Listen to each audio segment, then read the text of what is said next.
on December 14th, I was detained by Hillary Clinton's personal security detail while I was at the State Department attempting to observe her speech on the closing day of the conference. So I want to talk, I'll focus a little bit more on that, and I can get into more of our concerns about the OIC specifically and the UN resolution, which we're very concerned about. We sent Hillary Clinton 2 letters asking to participate in this. Our first one was very nice.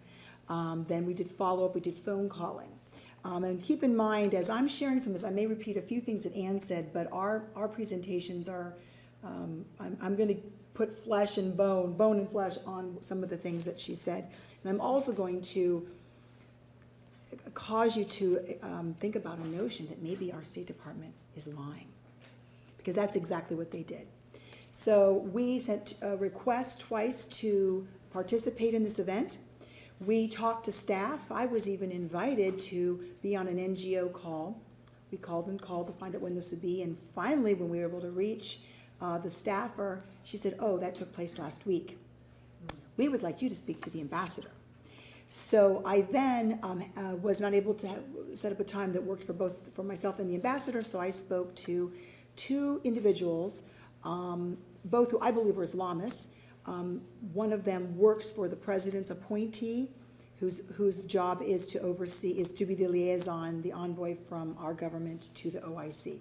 And so we had conference calls with them, and they kept saying, this is not a joint effort with the OIC. This is just the State Department bringing people here to talk about best practices, like the best practices of the Justice Department saying people like me and others are a danger, or that veterans coming back from Iraq are dangerous. Do you remember that memo? Are those the best practices they were going to talk about?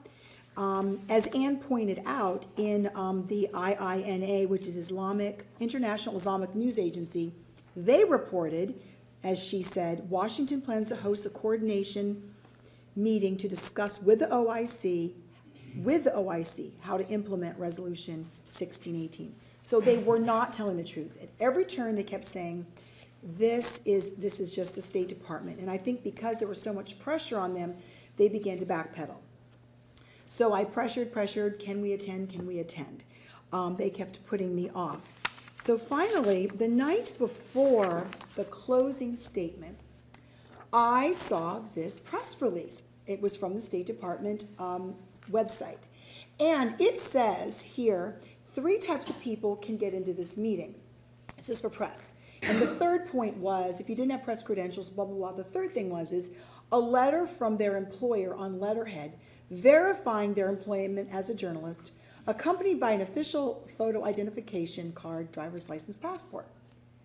Well, I could have just concocted some letterhead, forged a signature from my employer, and shown up. I didn't do that. Someone from my staff, Destiny and I, went down. We were dressed very nicely. We'd taken a bath. We had our best manners on, and we approached the security area. I handed them this letter. I handed them all the names of the people that we had been meeting with, and I said, I'm here for the Istanbul process meeting. So once he realized what it was, oh, sure, come through. He made a phone call. We went through security, no problem, no bombs, no nothing. We went to the front desk, where the woman taking down the names looked at me. She knew me because I had met her earlier, and when I met her earlier, she refused to tell me anything about this meeting. Of course, all the details were public, or so State said. So then, as she wrote, she took my driver's license, which I presented, which is a legal document. A gentleman sitting next to her said, "Oh, Andrea Lafferty, please come in." They ushered us into the diplomatic reception room, where Destiny and I waited. It was about an hour prior. Very few people were in the room. At one point, I did end up speaking to a gentleman who I didn't realize was the human rights guy for the Secretary General, the head of the OIC. Then, all of a sudden, I became very, very popular. I had more people that wanted to talk to me and stand right next to me. Basically, they were trying to keep me from doing anything.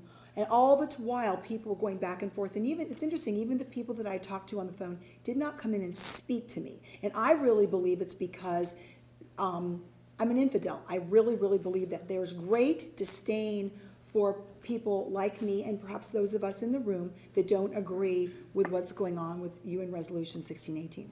So then, eventually, we made it. I was escorted with lots of new friends and lots of security into the big room where the event was being held.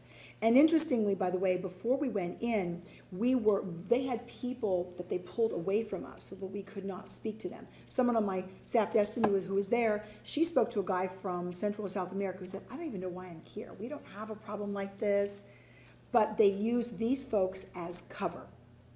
So all of a sudden, I'm in this beautiful room, and the room feels like something in a Soviet, in the Kremlin. I've been there, I was there under the Soviet Union, and that's exactly what this room felt like.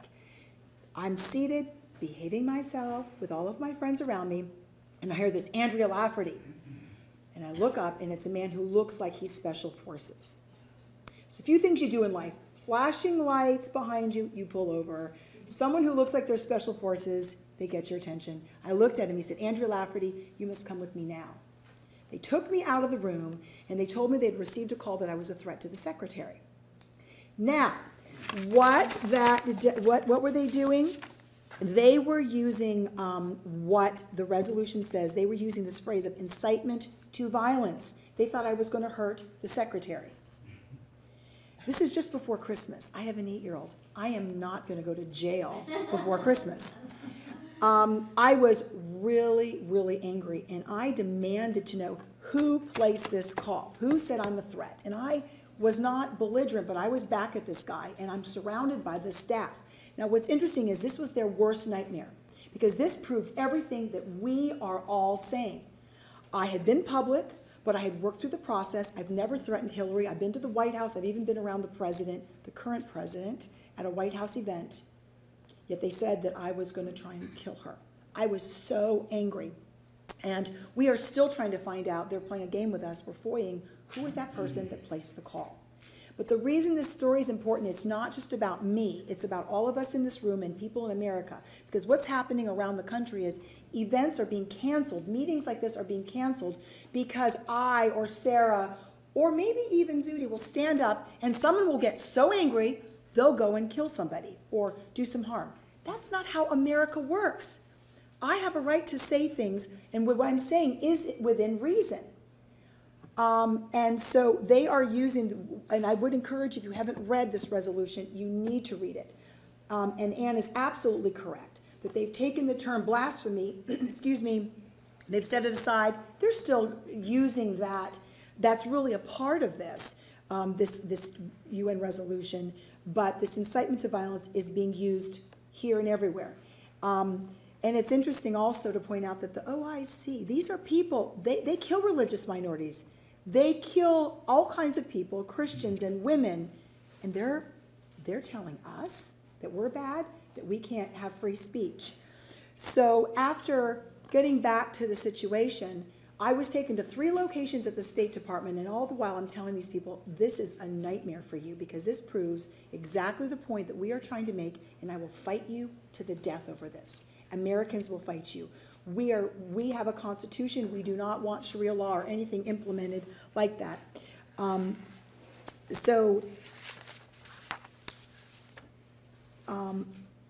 Basically, after being taken to 3 locations, checking me out, they finally said, oh, Andrea Lafferty, please come back into the State Department. They ushered me back in. I was then escorted to outside the room where the head of security, now, because I had created I kicked up a storm. I was not going easily. The guy said to me, now, if we let you back in, how are you going to behave? I launched into him again, and I'll tell you what I told him. I told this to the first guy, and I told this guy. I said, I'm a Christian. I believe in the Constitution. I might not like these people, but, they're either elected or appointed. But I have a right to believe and to speak. And because you folks usually are friends with, Code Pink and these wacko people that stand up and scream and occupy Wall Street, we are not like that. We're civilized. I came here to hear what is going on. And so we're not going to let this go. and we can get into more of what's wrong in a minute, and I can share some more of those points. But I would encourage you, when these kinds of things happen, engage. Don't be afraid to say, hey, I'm here, I'm going to go. And, the door opened, and we went into the State Department. The bottom line is we were invited in. They had my license, and yet then they tried to do what Hillary said they were going to do. Secretary Clinton said in Istanbul last year that they would use old-fashioned techniques of intimidation and shame to silence people like us. And that's what they tried to do to me. I wouldn't back down. We're not going to back down. And I hope you all don't back down either.